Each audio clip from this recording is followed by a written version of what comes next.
বাংলাদেশ ও ভারতের মধ্যকার সম্পর্ক অত্যন্ত ব্যাপক, বিস্তৃত আর বহুমাত্রিক। অভিন্ন প্রাকৃতিক সম্পদের ভাগাভাগি, গভীরতর বাণিজ্যিক সম্পর্ক এবং সাংস্কৃতিক উত্তরাধিকারের মানদণ্ডে দেশ দুটির সম্পর্ক সময় উত্তীর্ণ। বাংলাদেশ দক্ষিণ এশিয়ায় ভারতের বৃহত্তম বাণিজ্যিক অংশীদার। ভারতের অর্থনীতিও বাংলাদেশের উপর দারুণভাবে নির্ভরশীল। বাংলাদেশের সঙ্গে বাণিজ্যের হিসেব নিকেশ ভারতের অর্থনীতির উত্থান পতন অধিকাংশই প্রভাবিত। ভারতের শীর্ষ রপ্তানি বাজারের তালিকায় ৮ম স্থানে রয়েছে বাংলাদেশের নাম। দেশটির একটি নামকরা গণমাধ্যমের দেওয়া তথ্য মতে ২০২৩-২৪ অর্থবছরে ভারত বাংলাদেশে ১১০০ কোটি ডলার মূল্যের পণ্য বা সেবা রপ্তানি করেছে।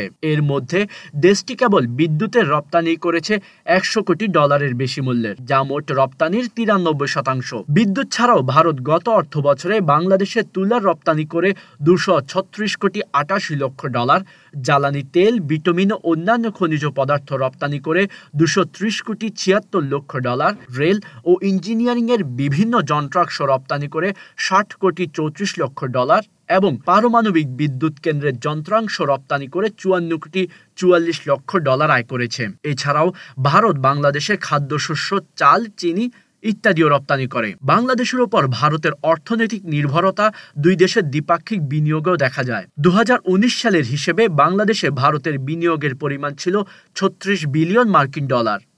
বাংলাদেশে ভারতের বিনিয়োগ হয়েছে মূলত বিদ্যুৎ, জ্বালানি, টেক্সটাইল এবং ফার্মাসিউটিক্যালস খাতে। শুধু রপ্তানি, বাণিজ্য আর বিনিয়োগই নয়, বাংলাদেশে কর্মরত ভারতীয়রা প্রতি বছর বিপুল পরিমাণে রেমিটেন্স পাঠানোর মাধ্যমে দেশটির অর্থনীতিকে চাঙ্গা রাখতে সহায়তা করেন। ২০১৭ সাল থেকে ভারতে এই পর্যন্ত ১০ বিলিয়ন ডলারের বেশি রেমিটেন্স গেছে বাংলাদেশ থেকে। ফলে বাংলাদেশ ভারতের সর্বোচ্চ রেমিটেন্স প্রাপ্তির দেশের তালিকায় ৪র্থ অবস্থানে রয়েছে। জার্মান গণমাধ্যম ডয়েচে ভেলে তাদের একটি প্রতিবেদনে প্রকাশ করে, বাংলাদেশের পোশাক খাতে ভারতীয়দের অবস্থান বেশ শক্ত। বাংলাদেশের পোশাক খাতে ডিজাইনার সহ আরও কয়েকটি বিষয়ে দেশীয় দক্ষ জনশক্তির অভাব থাকায় এইসব পদে ভারতীয়রা জায়গা করে নিচ্ছেন। তাছাড়া বাংলাদেশের পোশাকের বাইং হাউসগুলো নিয়ন্ত্রণ করে ভারতীয়রা। ফলে পোশাক কারখানাগুলো বায়ার পেতে তাদের কারখানায় মার্কেটিং এবং হিসাব বিভাগেও ভারতীয়দেরকে নিয়োগ দিয়ে থাকে। গার্মেন্টস সংশ্লিষ্টদের মতে বাংলাদেশের পোশাক কারখানাগুলোতে ১ লক্ষেরও বেশি ভারতীয় কাজ করেন। অন্যদিকে বাইং হাউসে এর সংখ্যা আরও অনেক বেশি। এর বাইরে বাংলাদেশের আইটি খাতেও ভারতীয়রা দাপটের সঙ্গে কাজ করে যাচ্ছেন। ভারতের পর্যটন শিল্পকেও এক অর্থে বাঁচিয়ে রেখেছেন বাংলাদেশি পর্যটকরা। ভারতীয় আরেক প্রভাবশালী সংবাদ মাধ্যম দ্য ইকোনমিক টাইমসের এক প্রতিবেদনে বলা হয়েছে, ভারতে যাওয়া বিদেশি পর্যটকদের প্রায় ১/৪ বাংলাদেশি। পর্যটন সংশ্লিষ্টদের দেওয়া তথ্য অনুযায়ী গত বছর ভারতে ৯২,৩০,০০০ পর্যটকের সমাগম হয়েছিল। এতে দেশটির আয় ২৪,৭০৭ কোটি রুপি। এই পর্যটকের মধ্যে শুধু বাংলাদেশি পর্যটকই ছিল ২২৫%। কোনো একক দেশ থেকে ভারতে সবচেয়ে বেশি পর্যটক যায় বাংলাদেশ থেকেই। গত বছরের আগস্টে শেখ হাসিনার পতনের পর বাংলাদেশে এখনও রাজনৈতিক অস্থিরতা বিরাজ করছে।